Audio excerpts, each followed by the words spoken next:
En esta ocasión vamos a hablar sobre lo que es el metabolismo de las plantas C3, presentado por su servidora Kelsey Lora Reyes. En primer lugar, debemos de conocer cuáles son los objetivos. El primer objetivo consiste en describir y comprender el metabolismo de las plantas C3 y el segundo, identificar cuáles son las características de estas plantas. Los temas que vamos a ver brevemente son concepto, metabolismo, las características, ejemplos y diferencias con las plantas C4 y K. ¿Qué son las plantas C3? Estas plantas son aquellas que no pueden reducir lo que es la fotorrespiración. Como dijo Elisa anteriormente, la fotorrespiración es una vía metabólica que consiste en la fijación del oxígeno en vez del dióxido de carbono. Hay que destacar que la mayoría de las plantas que habitan el planeta se consideran como plantas C3.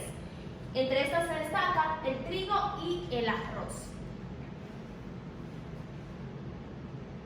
Ahora bien, ¿cuál es su metabolismo? Aquí podemos observar un ciclo normal, el ciclo de Calvin que ya conocemos, formado por la fijación del carbono, la reducción y la regeneración. En lo que es el metabolismo de las plantas C3, no existe una separación entre la fijación del dióxido de carbono y el ciclo de Calvin. El ciclo es completo, a diferencia de las plantas C4 y K, que sí existe separación entre este ciclo, en este no hay separación.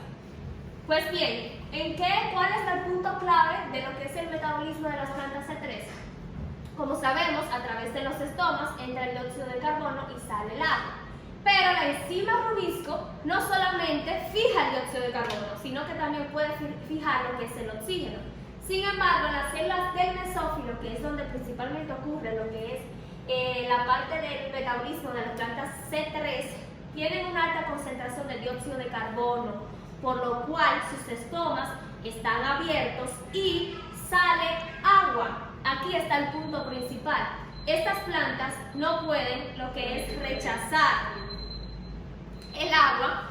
Estas plantas no evitan la pérdida de agua. ¿Por qué? Porque están adaptadas a vivir en ambientes húmedos y frescos. Pero las plantas C4 y K, al contrario, estas plantas no pueden evitar lo que es la pérdida de agua, porque es lo que más necesitan debido a su tipo de hábitat, climas más calientes. Por lo que, en diferencia del metabolismo de las plantas C3, estas pueden tirar el agua, desechar el agua, pero las plantas C4 y K no. Algo muy interesante es que estas plantas son llamadas C3 debido a que se forman, Calvin las designó así, debido a que se forma una molécula de 3 carbonos llamado ácido fosforoglicérico, el PTA. Aquí está una representación de cómo se organizan en las células C3 y en las células C4.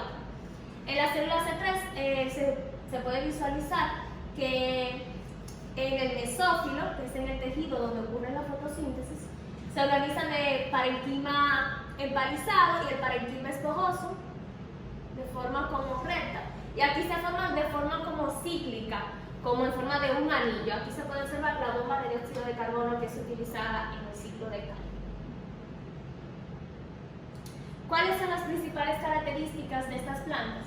Pues bien, las C3 son mucho más antiguas en evolución que las plantas C4. Son más antiguas debido a que se cree que debido a la evolución de la Tierra, al principio existía más concentración de dióxido de carbono en la atmósfera que de oxígeno.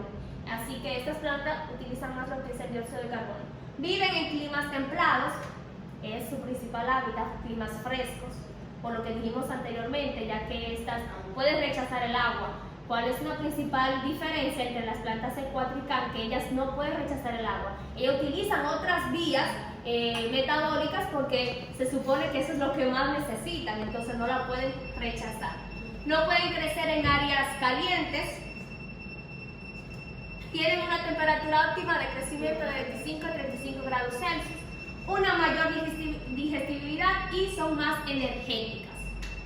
Algunos ejemplos de estos tipos de metabolismo, las cianobacterias, que son las bacterias fotosintéticas, es decir, que realizan la fotosíntesis, las algas verdes, los protistas, Y las plantas vasculares, que son las que mayormente conocemos, que tienen raíz, tienen tallo, tienen vasos conductores como xilema y floema, como el trigo y el arroz que mencionamos anteriormente.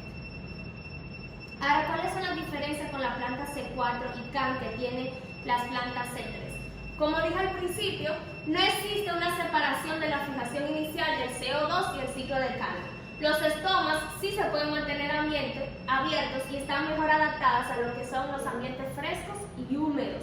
A diferencia de las plantas C4, estomas están abiertos en el día, los ambientes son cálidos y soleados. Y la separación está entre el mesófilo y las células de gas vascular en el espacio.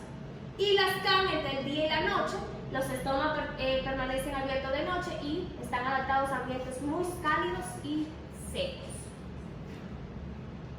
Muy bien, en conclusión podemos decir que las plantas C3 son aquellas que no pueden reducir lo que es la fotorrespiración, que consiste en fijar el dióxido de carbono en vez del oxígeno, y en que entre estas podemos destacar con las cianobacterias, las algas y las plantas vasculares que tienen este tipo de metabolismo.